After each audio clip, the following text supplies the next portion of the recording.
echetara m ihe mere oge na-adịghị anya. Otu nwaanyị nke nọ mba Germany n'otu ụbọchị, ọ bụ onye na-esonyere anyị, o wee kpọọ m onye ozi nwezi ya, o wee sị m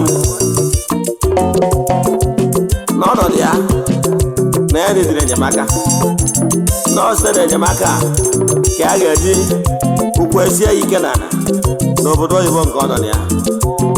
Wee sị ya ọ ga-ede ya nwa, ọ sị m na ya dịrị ịmụta nwa,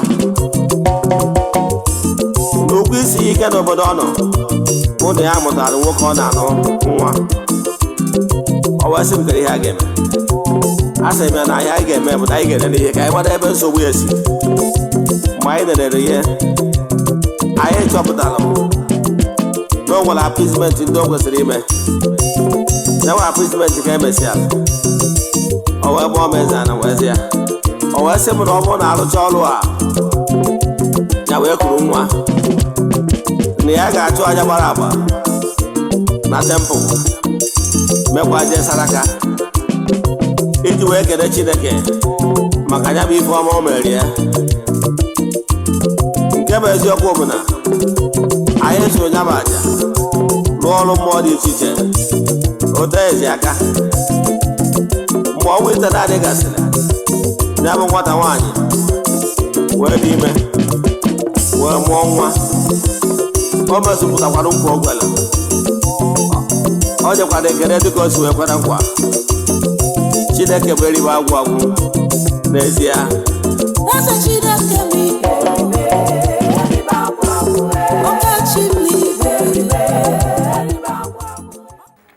Good morning viewers all over the world.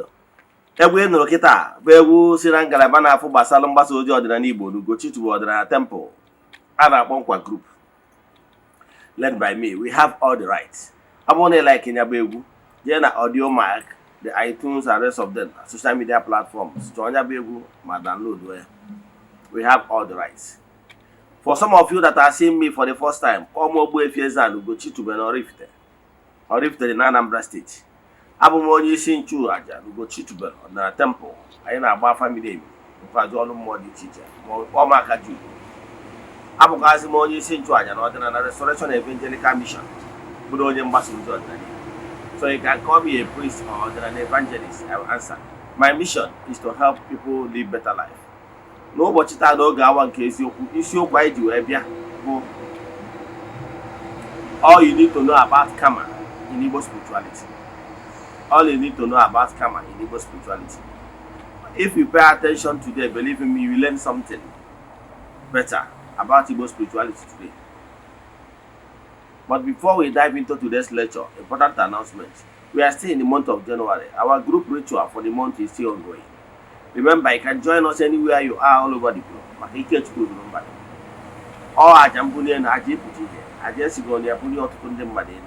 We have lots of testimonies, but as you all know, we don't share testimonies on social media or even in Ezioku TV. You know why?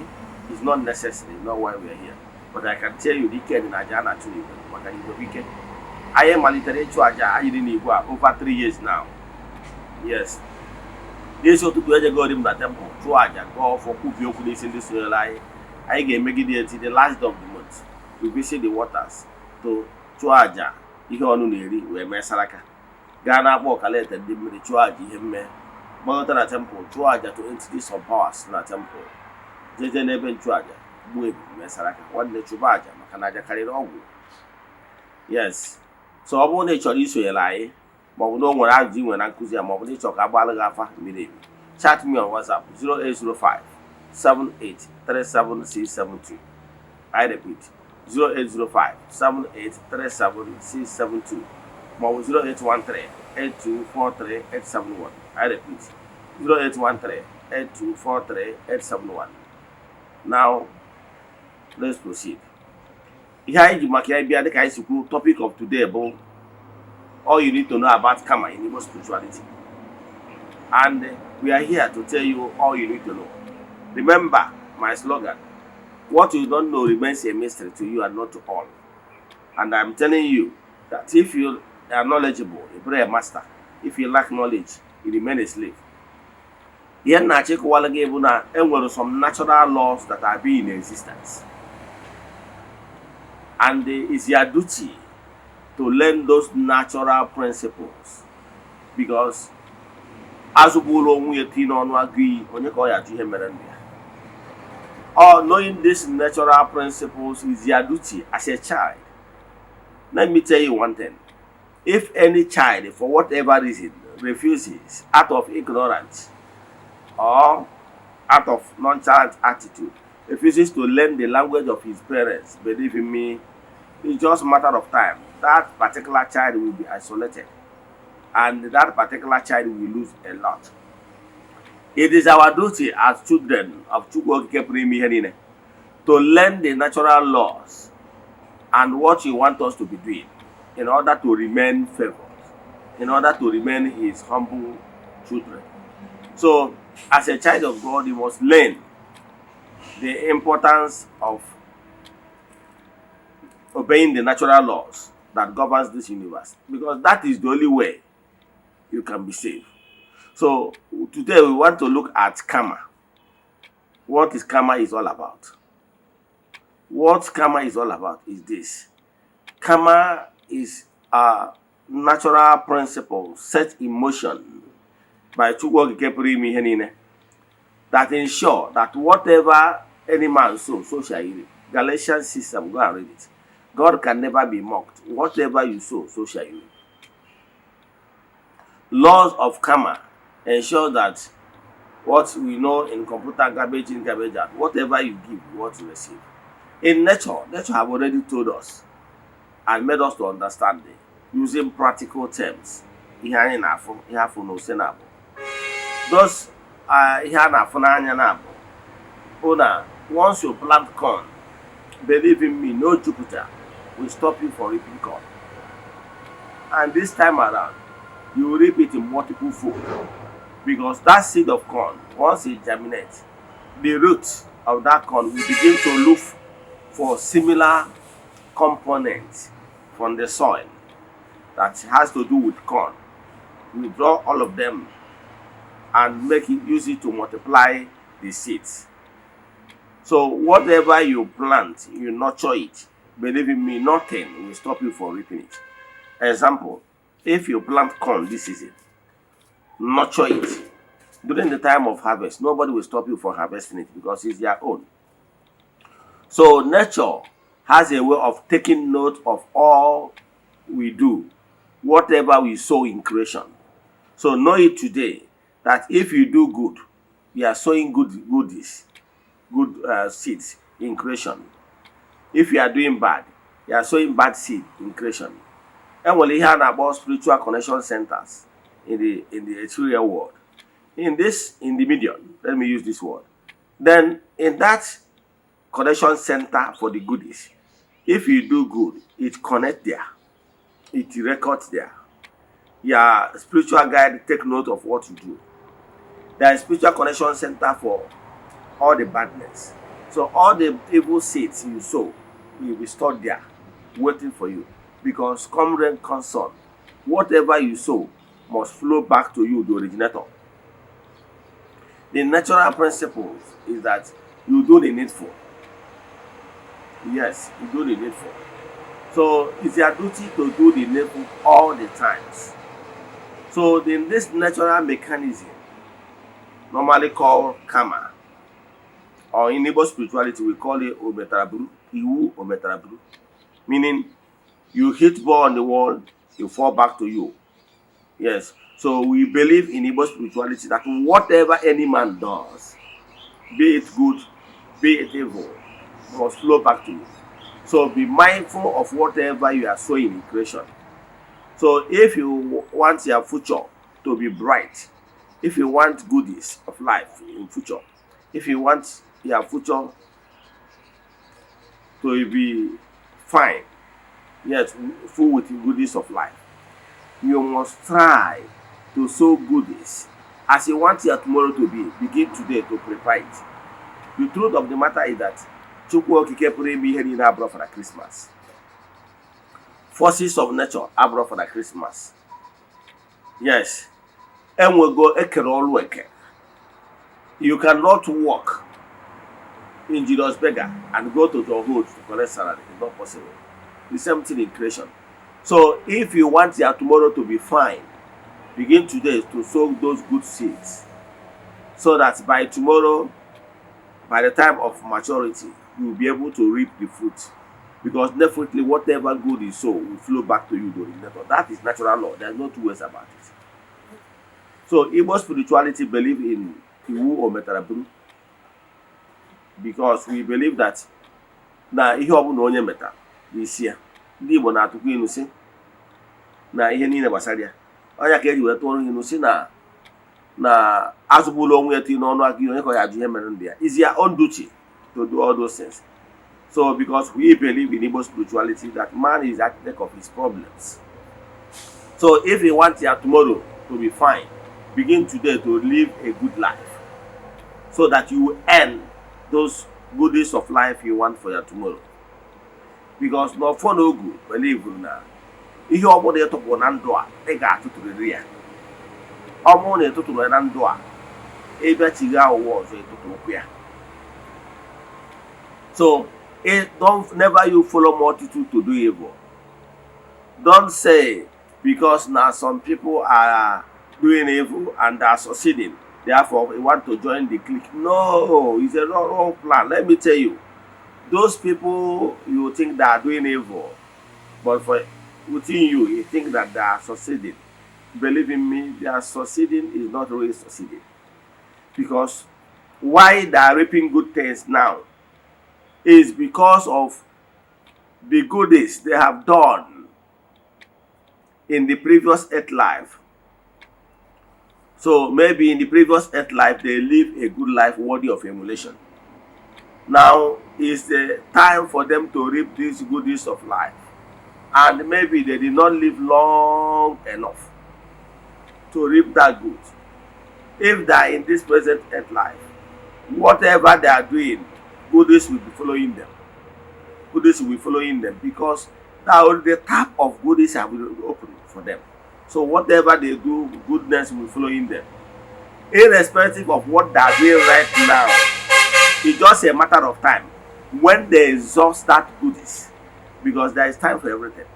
That goodies, you are enjoying now, might be because of what you have done in the past, and now the tap of goodness is open. So, and if you refuse to do good, continually doing good, time will come when you will exhaust that goodies you are enjoying right now, that is flowing to you. Time will come when you will exhaust it, and you will see goodies no more. Example, if you have a borehole in your house, you fill up your house tank in overhead tank, you fill them up with water. And believe in me, if you continually make use of water in your household, and in the other hand, you are not refilling your tank, overhead tank, it's just a matter of time. The water you have in store, in your storage, your tank, will be exhausted. But if you really want your tap to keep running, what it means is that you keep on refilling your tank with water, so that you will keep on enjoying water flow. So the same thing with life.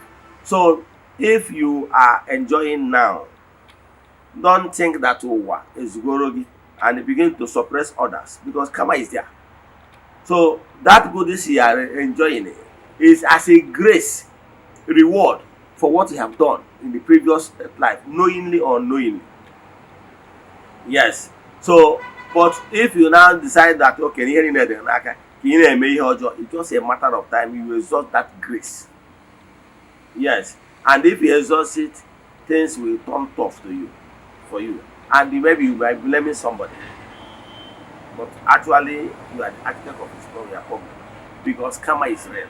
So what I can tell you, but if you are in the present earth life now, things are not okay for you, don't join evil people. Don't join fast lane in order to cut corners. No. Keep being good. Keep living a good life. Keep working hard. Fruit in Shane says, and I quote, tough time never lasts, tough people do last. So what you have to do is keep doing good things, keep doing sacrifices, keep doing all this noble work, charitable works. This work you are doing has a way of paying up your debts in the spiritual realm. And it's just a matter of time you'll be able to pay all your debts. And once you pay up their debt, the tap of reward will be open for you, and the goodies will begin to flow. If you did not live long enough to enjoy it now, in the next world you enjoy it. But I can tell you one thing for sure. More can never be indebted to you. More enwere ike iji nata ụgwọ. Ihe ọ bụla i metara na ndụ a, it must flow back to you. Ọ bụrụ na ndụ ọ bụ na ndụ na-abịa. So if you ghọta ya etu a, ị mata na ụwa bụ nke onye n'isi ya. Stop emulating others. If you're thinking that you want to live another person's life, do you know the grace the person is enjoying? For the fact that the person is born in a with golden spoon might be as a result of previous earth life that necessitated it. So, but if the person continually living evil, time will come when the person will exhaust it, and upon when he can bruise the anya. So, but what I can tell you is that know that karma is real. If you are living life, try to live worthy life or worthy of emulation. Don't suppress others because they care. It's just one member. So what am I saying in essence is this: pay attention. Pay attention to your spiritual life. Never you hurt others intentionally. Igbo spirituality does not condone oppressing others or going to use shortcuts. I have told people that Igbo spirituality, I've read so many spiritual books, I can tell you the Igbo spirituality remains the best. Because Igbo spirituality is obutorobu or the bende. Makana nkụ dị na mba na-eghere mba nni nke a bụ ofu. Nke bụ Igbo spirituality preaches and encourages holiness. Igbo spirituality has high moral value. Do you know one of the reasons why people run away from Igbo spirituality is because Igbo spirituality preaches karma. Igbo spirituality preaches ometaraburu, ofo na ogu, n'ihe igbutere n'ọja, gịnị imi na ọnụ gị. Some people run into other religion that will be telling them that even if you're a criminal, even if you have offended somebody intentionally, you go to somebody, you do an afanda and one among some, you talk here, whatever, he said, okay, but now anyway, can marry you, but then, the money mass, you are saying be forgiven. Who does that? Oga, obro image on muwaki ya be yombar. Yes. So if you store what belongs to me, come and play with me. Oh, munga wonyi image on. God say, I have forgiven. Because I know how he pains me. I know what to consider before I will now say, okay, let's go. So that is how it is. So if you the Reverend Father or your pastor you are confessing to did not feel the pain I feel right now, or even then when you offended me. When you lied against me, I felt pain. So if in order for you to have real forgiveness, you have to come to me and do restitution, appease me, so that heat, that anger in me will be subsided. But if not, you forget boycott me, go to Reverend Father. The Reverend Father understand the pain that I went through. That is the wrong plan. So why some people abandon Igbo spirituality is because so African spirituality is that African spirituality maintain law of karma. No shortcut. However, Igbo spirituality emphasizes that 10 commandments, which is natural commandments, natural laws, must be kept. And I keep telling you that now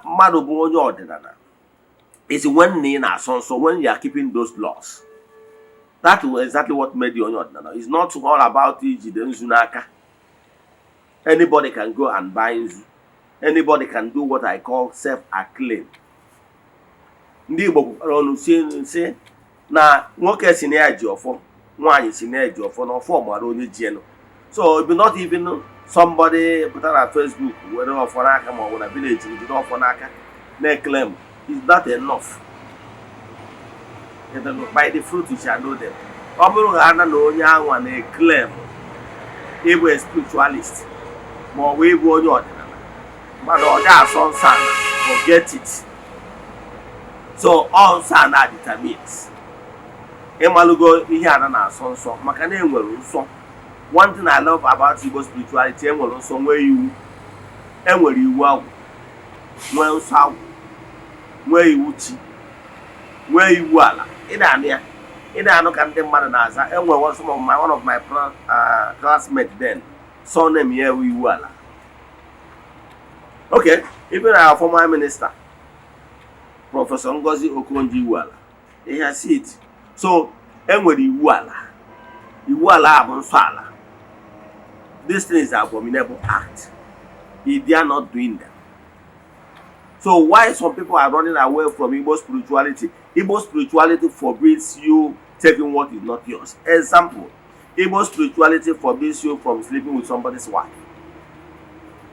There's no Jupiter, there's no excuse you will give that will make you to be sleeping with somebody's wife. A married woman sleeping with fellow man, or as a woman sleeping with fellow woman is forbidden.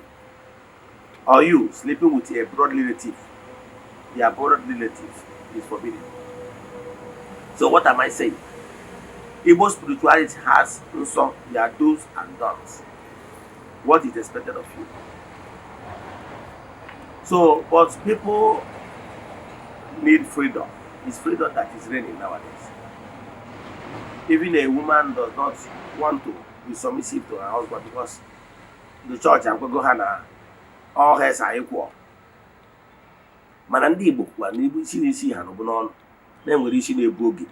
Isi adị ebu ogiri bụ ogiri o ji njọ ya onu mgbe ezi dị n'okwu ụkwa. So what I'm telling you is that recognize the fact na enwere law, and that law is what made Igbo spirituality tick. All Igbo spirituality were there, and all because of that law. Melmonwanji were saying, after my analysis, yes, among all the region, my analysis in all the region, I come to realize that Igbo spirituality remains the best. Because Igbo spirituality forbids you from oppressing others.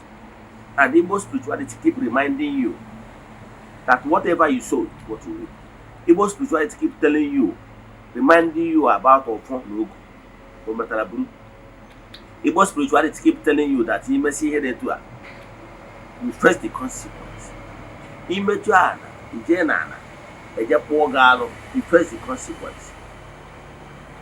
And the consequence of doing reputation.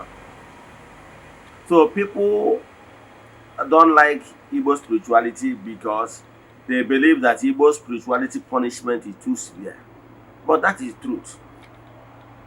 So anybody that is telling you anything but hide under the umbrella of Igbo spirituality, na-ebu mmadụ abụrụ onye ọdịnala. Onye ọbụla na-akọ to corners. It doesn't want to follow the natural laws, natural principles. Onye abụrụ onye ọdịnala. Maka ọdịnala, ihe dị n'ala, ji nwayọọ nwayọọ na-ede. Enwere shortcut in Igbo spirituality. And Igbo spirituality bụ appeasement, aja ka anyị na-achụ. Aja simple means appealing to ụmụ mmụọ, make case, submit your defense. The same way lawyer submit your defense to defend you. So that na George Amato, that is what you will do in Igbo spirituality. We call upon no more elemental beings to follow harder, so that they will help us to intercede. Igbo spirituality abụrụ ije rely on egwu ọgwụ. Mgbe gboo ndị Igbo gwọrọ ọgwụ, mana ọgwụ agwọrọ bụ necessity. Enwe ka esi wee nwee state of emergency, maybe na-enwere invaders na-achọ ka awakpo obodo, gbuchapụ ndị mmadụ. Obodo ejikọta ọnụ mee ife enough. O nwere nke agwọrọ for selfish reason because ofu onye anara agwọ ọgwụ. Mana mgbe ndị mgbe ndị bịa na-agwọ ọgwụ na-eje na-ebi n'agụ na-asa na mba na-asa. Ọha dụrụ common ịfụ onye Kenya si na-ejere agụ na-asa na mba na-asa. Ha dị very rare to see. Ha na-ebi n'ime ịba ma ọ bụ isolated areas. Ọ bụrụzi agbụrụ a ọtụtụ ndị mmadụ na-eburu because they don't understand. Bụrụ ihe niile abịa dọba n'ụlọ emesi ọwụda na-agụ ọkụ. So e nwere some certain things. Igbo spirituality bụ ịchụ aja appealing to elemental beings to intercede. And ị na-eme ịmalụ na whatever you do, good or bad, flow back to you. So Igbo spirituality encourages egbu na mmadụ. Anwere ihe anyị na-akwa egbu n'ọchụ. Ọnya kpatara eji asị akwa aka ọbara ma ọ gba ọsọ ọchụ. Because they know the consequence of ịkwafu ọbara. Ịkwafu anụ ọbara ahụ obodo ebe a ga na-ahụ ọkụ. But ndị mmadụ chọrọ shortcut. Ndị mmadụ chọrọ ndị ama gwa ha the real truth. Then people are following the evil people. Yes. So that is the thing. So wepụ aka n'ihe ọbụla bụ ihe ọjọọ in Igbo spirituality. Mmanya na-enwelu ọfọ na ugwu kama. That Igbo spirituality believes in kama. Etu ọbụla esi ka ọ dịrị mmadụ ibe gị mara na-etu aka ọ ga-adịrị gị. So Igbo spirituality does not support ime ajọ ihe. Forget the fact that some people are trying in a way to give Igbo spirituality bad name. It's not true. Onwe only Igbo spirituality ọbụla or self-acclaim Igbo spirituality ọbụla mere ihe ọjọọ, call the person by the name. Mr. So and so, you did this. Not onwezie ihe ajọ mmadụ mere out of ignorance. Igbo spirituality. And I keep saying it before I close. Dibia does not represent the mouthpiece of the Igbo spirituality. No. Dibia is a profession like a medical doctor. If any medical doctor does wrong, blame him. Yes. But not, you will not use a crime committed by a medical doctor to give Ndoka or Bianine Ajafa. So imagine crime committed by a Dibia to give Igbo spirituality because the Dibia is a medical doctor. Is not a custodian of Igbo spirituality. And high ranks in Igbo spirituality. Yes. So, but that one is a teaching for another day. But what I can tell you that Igbo spirituality, when you know, so all about Igbo spirituality, even though Kumodi teacher now look at a poalo, they feel na previous priest in the Kummo where goes to Emetra and a poalo. So Igbo spirituality does not condone alo. So know it today that whatever you do, be it good or bad, must flow back to you, to originator. Let me stop here. If you have any question in today's lecture or nature about family, chat me on WhatsApp 0805 7837672.